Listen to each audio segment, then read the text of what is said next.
All right, look, we've already used up 1/3 of our cruise missiles in Iraq. We're not even sure if we killed Saddam, if we killed bin Laden.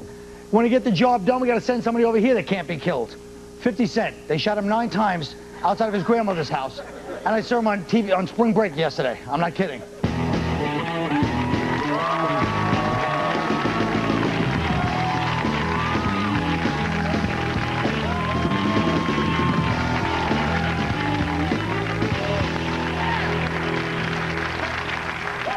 You heard what I said about 50 centavos? Ha! If you want to see the great cultural divide between us and Islam, just do what I did yesterday. I was switching back between the war and spring break. And you see all these kids driving from Wisconsin to Daytona, and then you have a busload of suicide bombers from Syria to, you know, Baghdad or wherever the hell they were going. It really is kind of interesting and ironic. Not necessarily laugh out loud. Patrice, let me ask you something. Last week, you said you weren't watching the war. Have you started watching it now? Absolutely not. Oh, for heaven's sakes. Could you care to add on to that so I don't see you in an I mean, whatever. What? More war stuff? You do watch the war. Hey, did you hear about the Sheik? No. Tell him, Greg. The what? About the Sheik, yeah, Greg Reeds, go ahead. Yeah, it seems that Patrice and the Sheik had an assignation in his tent last week. Oh. And, assignation? What does that say? That means I like that word, actually. Thank you, buddy. Now listen, what has most surprised you about the war? Anybody? Greg. I think that more people protested before it started, you know what I mean? This isn't exactly Vietnam. Before the thing even got going, there was people out in the street misspelling signs asking me to give Peach a chance. And, Well, I saw a protest start to try to book Martin Sheen and then work their way down from there. I'm all for the war, but I'm starting to get annoyed because it just seems like the government's telling us that, like, you know, they're going to be running out and greeting the soldiers with apple pie and love, and that's just not the case. They don't want us there. They don't want us. Probably falafels and some lamb. did you really believe that they were going to run out and greet us and gleefully throw down their weapons? I did. Now, let me ask you something. If Iraqis came to this country and they were trying to, you know, rid us of our despotic tyrant, would you throw down your stuff and run? Look, I made falafel. I'll answer that if you tell me why you got your outfit from the set of Poltergeist 2. Now listen. Hey. We're gonna get That's not necessary. That wasn't necessary. If we're going to get personal this early, it's going to get real ugly. Yeah, that's true. He's true. Listen, a civilized gentleman would like to speak. Let middle-aged Buddy Holly say what he has to say. Now listen. I'm sorry. Listen, I agree with him. I said in the 50s they shouldn't let Negroes on TV when that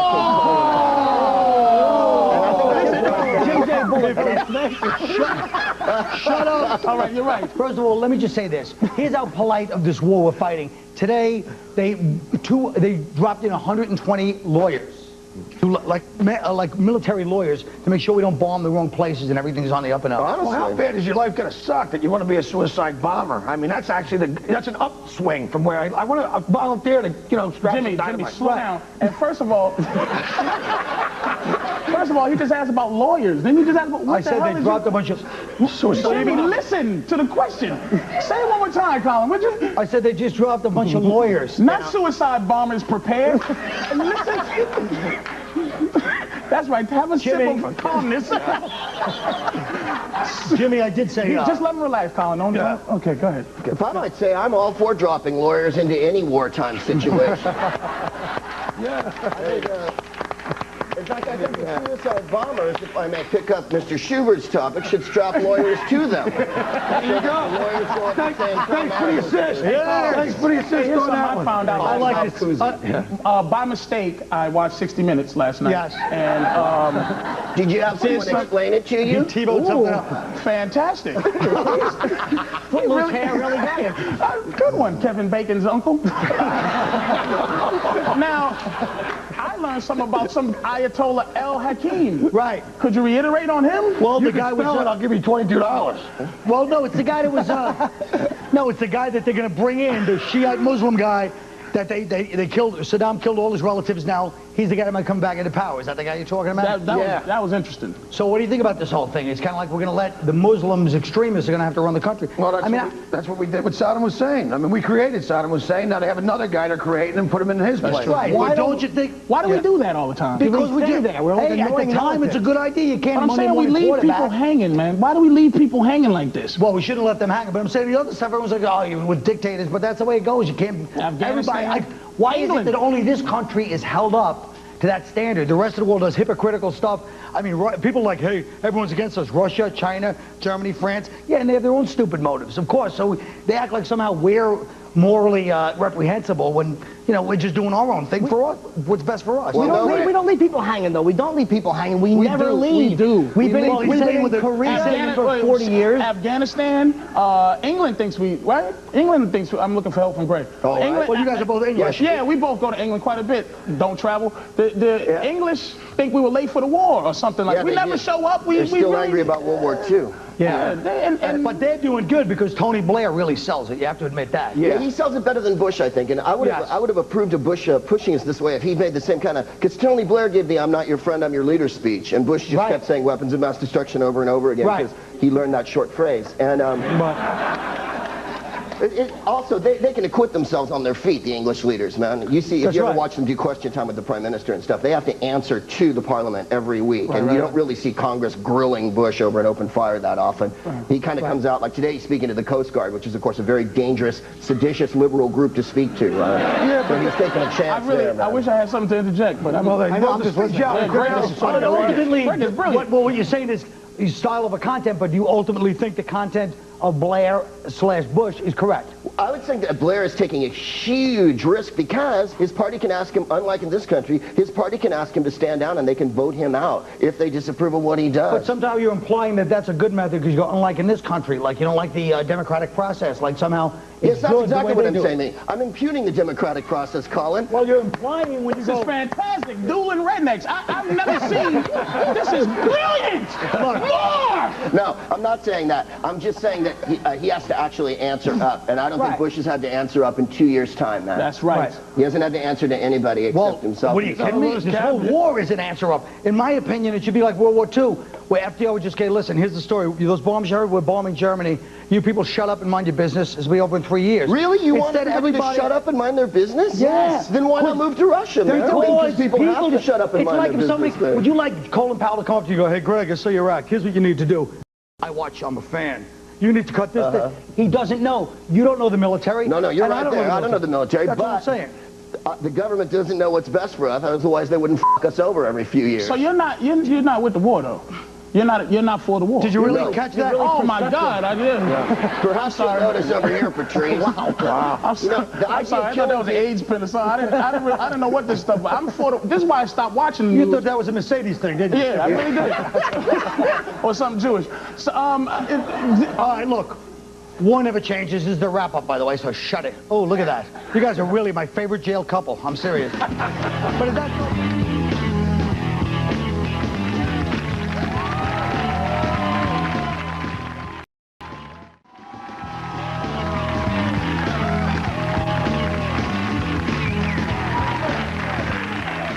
Okay, basically all the top albums are black. The white albums don't sell as well lately. Because everybody downloads them. People are afraid to download the black albums because, you know, if they catch them, they'll put two in the back of their head. You know? All right, well, listen. Well, let me tell you something about terrorists. Okay. Sorry. Now, let me ask you this, Patrice. We all like rap, but you have to admit its message has definitely accelerated the decline of Western civilization. And, you know, we took... How is that? We took 2,000... Whoa. Let me finish. We took 2,000 years to build it up from Rome. You destroyed it in 18 years from Hollis, stupid.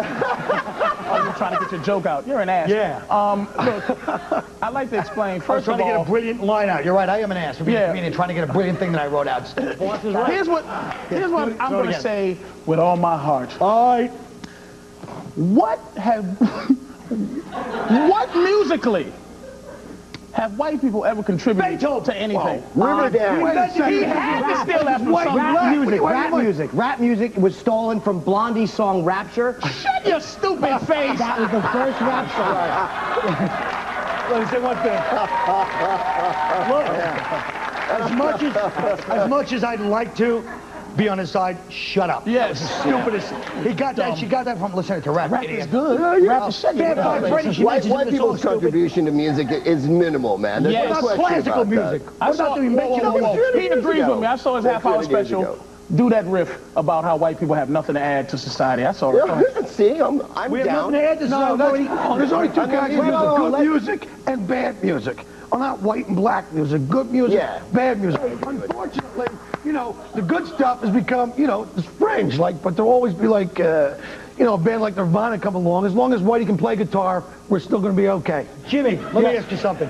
Did you ever think to yourself, calling Jeff and going, look, my throat's messed up, I'd like to reschedule it for next week? Look, you sound worse than I did. Jesus I got bumps through my throat, too. I got polyps, too. It's nothing worse than a nervous sore throat. It sounds like a damn Walt Shorman cursing us out on the set. Hey, listen, don't move. I was able to do the book right now. Can you leave retarded Troy Aikman alone? He made a good point. Retarded Troy Aikman. Jesus Christ. You're right. The music being popular has nothing to do with the culture. No one cares about the culture because because it's not about the culture because it is about the culture. No, it's not. Black singers were popular back in days where they were going to be shot for looking at a white lady in a convenience store. They weren't popular. That's why white people had to steal it and make it popular, like Elvis. Let Applause Break get his line out about having a shoot. Go ahead. You phony bastard. No, I'm going to try to shoot them for looking at a white lady. No, I had another joke. Stupid. I was going to say... You're a skinhead, act like one. Go ahead. That's right, lumberjack with AIDS. Spit your thing out, powder. That should have done better. Oh, no, it shouldn't. It was mean and it hurt and it was accurate. You know, at least rap music artists are afforded the, you know, the option of expressing their opinion, like when the Dixie Chicks little singer said she was ashamed of George Bush. All the country fans in that very open-minded, liberal, pro-war way burned the records, you know? And I find that when country stars say something, it doesn't really adversely affect my life that often. Like, you know, Toby Keith might be making a waitress cry in Alabama right now, and yet I get off scot-free, you know what I mean? I'm gonna make that easy for layman's. Country music stinks. Rap is a better form of music. Stink. It's horrible. Yes, it does. Yes, it does. It's horrible. It does stink. It's awful. The commercial stuff, you guys don't even know. I shouldn't even talk to you about. Matter of fact, name one country. Towns Van Zandt, stupid. Excuse me? The commercial stuff, like you're from the sticks, you're an Irish drunk from Brooklyn. What do you know about country music? You had a good point there. Irish music is country. Irish music. It is country music. There was a land bridge that connected Ireland to Kentucky, and they came over with their banjos and their flutes and whatnot. Yeah, you know, Colin, you're saying that just to keep it going, but you don't like country music. I do like country music. You don't like country music. I like it. Colin, you forget I know you. Yeah. You don't like country music. And you love rap, and you like to know about rap. You like, you don't like rock and roll. All that stuff. Look, black music is the catalyst. Nobody's is that a good word? Is that the right word? Yeah. Nobody's denying it. It's a catalyst for everything else. Everything else. But according to you, and I know you, black music, anything white people do is good, we stole from you. Yes. Name one thing that you do naturally. Computers. That was Chinese. Don't laugh. That was either Arab or Chinese person. Don't laugh. Basketball was ours. Basketball was yours. That's right. They hijacked it. You let us in. You better keep hockey. They bum rushed it. Nothing? All right. When we come back, we'll check March Madness picks.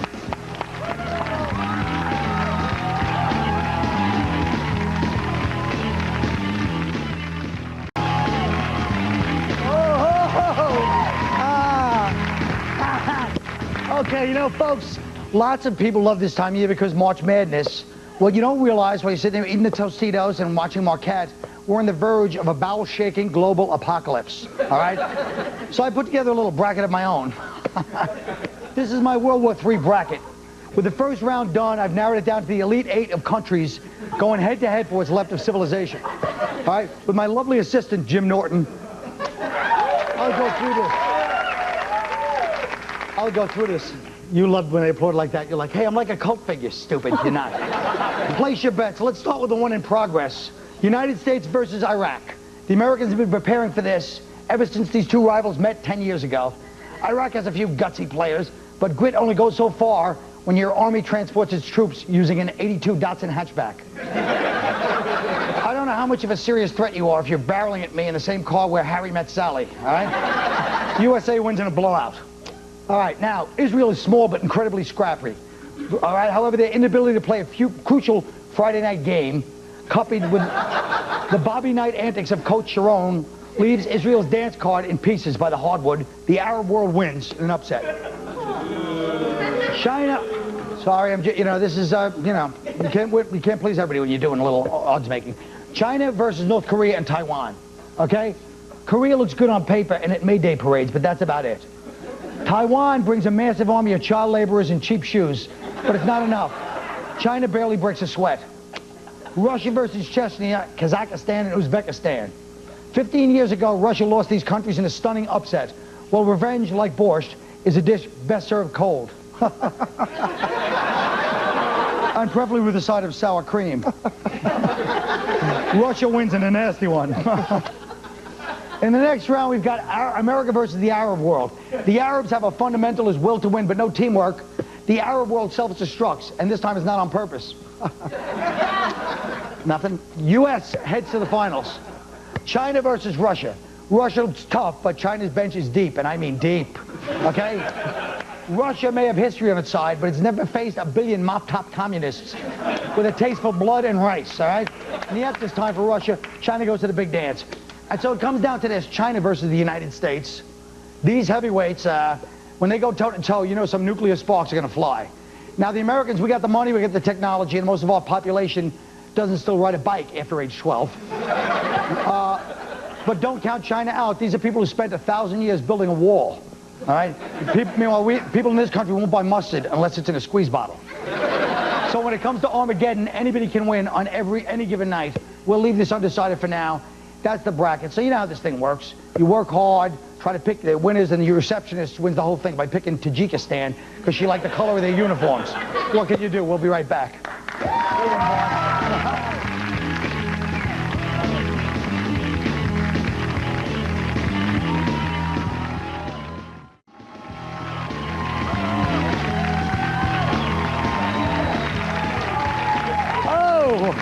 Welcome to a crazy little thing we call Act 4. Woo! Love songs. We all were criticizing music. I think we did, but we're supposed to. But let's see if we can do any better. We've asked our panel to open up their hearts and give us an original love song. To help us out, I'd like to introduce you to Armenian Rob, our guitar player. Yes, we're going to start out with the golden throat of Mr. Jimmy Shubert. The golden set of pipes. Here we go. Here's my love song. Because I'm not in a caring relationship, I'll sing to the thing that gets me through. Porn. I love porn because I love a movie where the guy gets the girl in the end. And sometimes he gets the girl in the end. I love porn because it doesn't always need to know what I'm thinking. I love porn because it doesn't get mad when I've been out all night drinking. I love porn because I don't have to tell it its ass looks big in the dress. I love porn because it doesn't mind when I leave the house a mess. I love porn because it's never going to go, hey, get a towel, it's in my eye. I love porn. Thank you, Jim. Thank you. Thank you, Jimmy. Thank you. Thank you. Beautiful. Now up is Mr. James Norton. Yes. You ready, Joe Millionaire?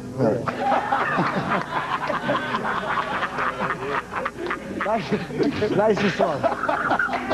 Baby, I'm sorry. I never should have put itching powder on your tampons or got your dad drunk and made out with him at that party. Baby, I'm sorry. I know I should have told you or wore a condom. There were better ways to let you know I have gonorrhea than yelling, tag, you're it, and laughing and pointing. Baby, I'm sorry. And when we broke up, I never should have started that rumor that your ass crack smells like the toe webbing of a Haitian marathon runner, even though it's true. Baby, I'm sorry. You're very good. You're very good. Seeing you said country music stinks, that just proved you. All right, next up is Great Proops. Sorry. I'm still a little moved over Jim's song. I mean, that was sweet. It's baseball season and I love baseball, but my team from San Francisco lost to the Anaheim Angels last year in the World Series. This, of course, is a personal affront to people from San Francisco because we're cool and groovy and like gays and they're dicks. So I've written a little song about their mascot, the rally monkey, and it goes like this. Oh, I hate the rally monkey, and Barry Bonds does too. The monkey hates gays and Indians, and Asians and blacks and Jews. The monkey is a hateful fascist who supports the dominant paradigm. The rally monkey wants the corporate oligarchy to dominate your life. Oh, die, rally monkey. Die, you little bitch. Die in a humane, self-empowered way.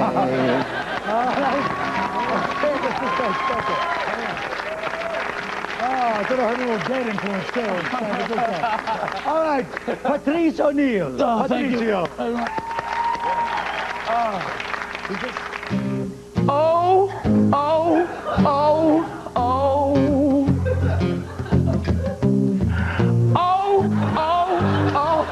Oh, I'm sorry, baby. That usually never happens. Hand me that tissue. Good. That was very nice. In the words of Jay Giles and Jim Norton, love stinks. Good night.